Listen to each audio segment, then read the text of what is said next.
What's up, ghouls and gals? It's me, Roy. Today we're going to be talking about...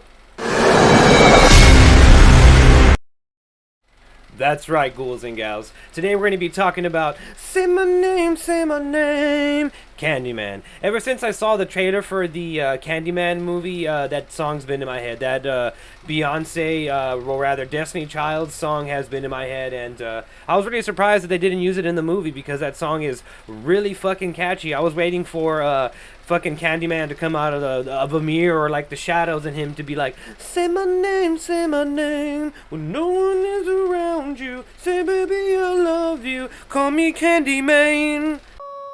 That's a lovely, lovely voice. Right, that's the way that song goes, right?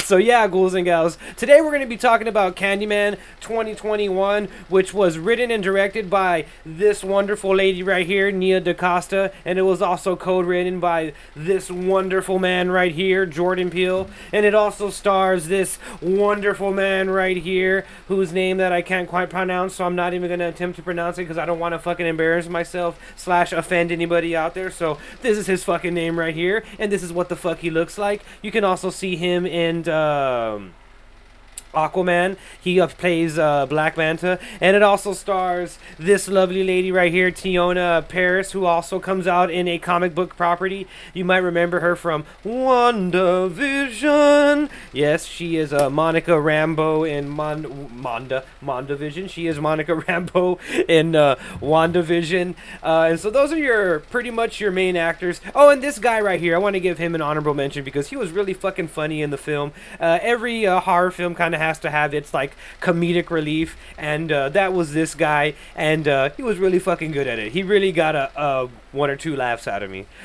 So yeah, that's your main principal cast. And oh yeah, and this fucking guy right here, this creepy motherfucker right here was also in the film as well, and he also did a really solid performance. His character was both like very mysterious and very creepy and very interesting, and I wanted to know more about him. I still want to fucking know more about this William Burke character right here. I believe that was his name. He owns a laundromat, and well, you know what? Before I go all over the place, let me tell you what Candyman is about. Candyman is a spiritual sequel in every sense of the word to the 1993, I think, 1992 Candyman film that starred Virginia Madsen and Tony Todd.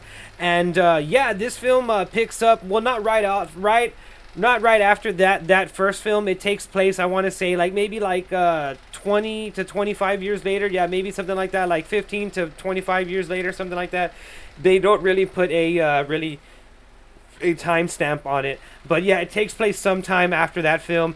And we basically follow the baby from the original film. If you remember back in that original film, a baby got abducted.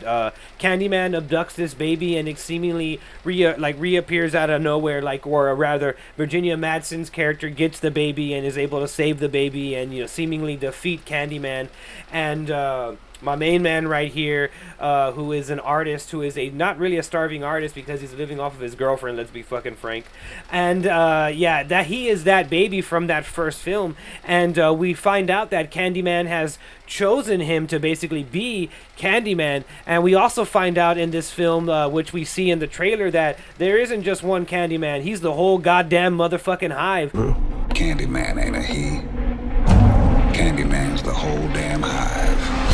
In this sequel, which erases Candyman Part 2 and Part 3, which were fucking terrible and god fucking awful, and thank Candyman himself that they erased those fucking films, and this is the official sequel to the original Candyman film. But yeah, we find out that there is not one, but a slew of Candyman. There is a candy asses, if you will.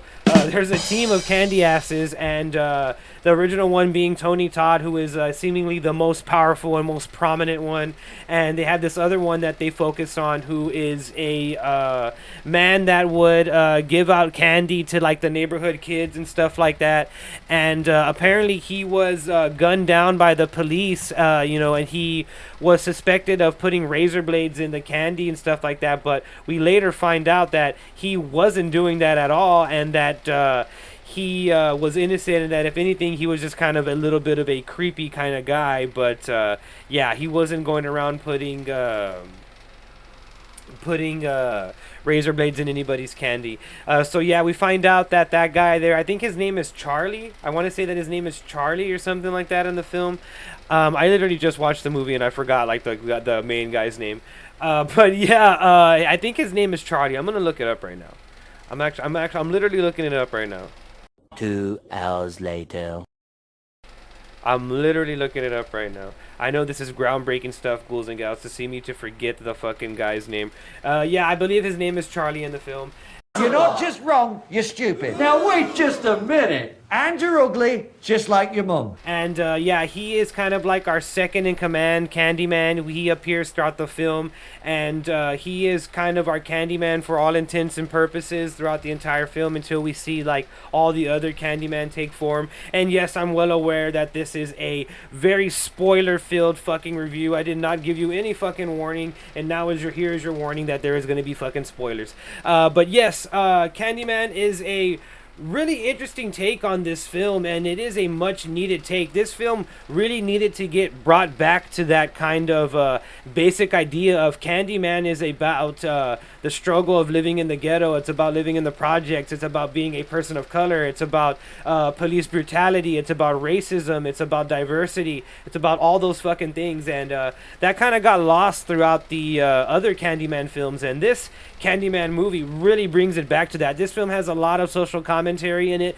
but it doesn't really bash you over the head with it. It does it in a way in which it's not kind of preachy. It's kind of just telling you what is going on and what is the central basis for Candyman, who is Candyman. And we get kind of a revamp of the Candyman character. He kind of gets turned into kind of this like version of the Crow / Freddy Krueger, where he's powered by people like knowing that he exists. And the reason I say that he's kind of like the Crow is because we find out that it is multiple Candymen throughout like decades of time and stuff like that.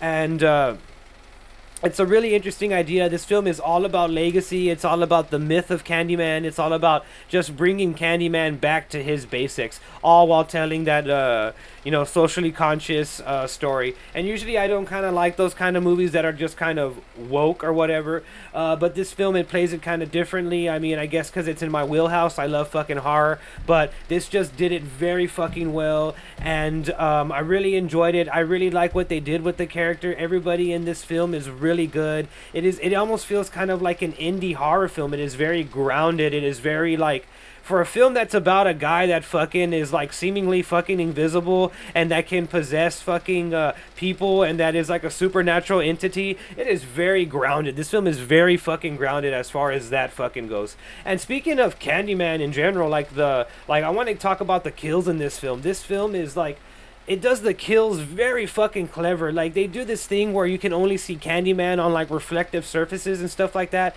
He isn't like outright in every fucking shot, which they did that in the first film. Candyman is only like in about like 10 fucking minutes of the film, and I just realized I probably already have said Candyman more than 5 times, and I better watch my back. That motherfucker is probably back to get me. Oh shit, the bees are coming back. Get the fuck out of here. At least let me finish the review, Candyman. I'll be your victim later, alright? Jesus fucking Christ.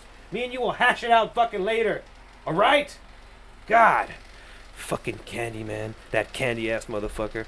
But yes, anyway, where was I? Yes, this Candyman, the kills are very fucking good. They're very creative. They're very well done. They do the reflective surface thing really fucking well. I mean, and it's really subtle. It's really well done. Like, there's one instance where our main character here is kind of like, going like that and doing like this weird thing where like he's kind of like mimicking, or Candyman's mimicking his like movements and stuff like that, and it's really fucking cool, man. It's really fucking cool. It's really cool to see Anthony McCoy, who is our main character, who is played by, I'm gonna attempt his name, Yahya Abdul Ma the third, or the second rather. He played, or Yahya Abdul Mateen the second. He's the one that plays Anthony McCoy and Candyman. Yeah, see, hopefully I got his name right, because he deserves recognition, because this movie, it was well done. It was well done, and he does a really good job of kind of carrying this entire film. And I'm reading some of the reviews on the movie right now. I ran it because I was randomly scrolling through like the cast and stuff like that. There's one review that says, now that I voted this favorite movie a whole 1 star, this will not be shown. This movie had such potential. Like, I was kind of excited for this movie. The trailer was cool, gave a nice vibe of fear and some slasher aspects, but what I got was something I wish on no man. Oh God. Oh God, yeah, this guy is severely mistaken. This movie is very well done. It is a slow-burning horror film. It kind of reminds me of The Fly in a sense. We kind of see our main character, Anthony McCoy, he's slowly morphing into the Candyman. It's kind of a half like dramatic thriller horror film, body horror. I mean, this film, I mean, it's really well done. I really enjoyed what Nia DaCosta and Jordan Peele were able to do with this film. And I can't stress that enough, that Jordan Peele did not direct this fucking movie. This movie was directed by this lady right here. Not this man right here, but this lady right here. And I feel like I just needed to say that because I feel like a lot of people out there are just like, oh, I thought this movie was directed by Jordan Peele. It is not directed by Jordan Peele. It is directed by Nia DaCosta. There you have it, ghouls and gals. That is my ADD review of Candyman. I know I was kind of all over the place. I was just very excited. I just got out of watching the movie. But in summary, Candyman is a slow, melodic, kind of grounded supernatural slasher film that provides a very socially conscious, very well done message. And I would really suggest that everybody go out there and check out Candyman. It's interesting as fuck. It's thought provoking. It's artsy. It has some creative kills. And I just had a really good time with Candyman. I'm going to go ahead and give it an 8 out of 10. Again, I'm Ryan T. And I'll see you in the next one. And make sure you get out there and watch Candyman.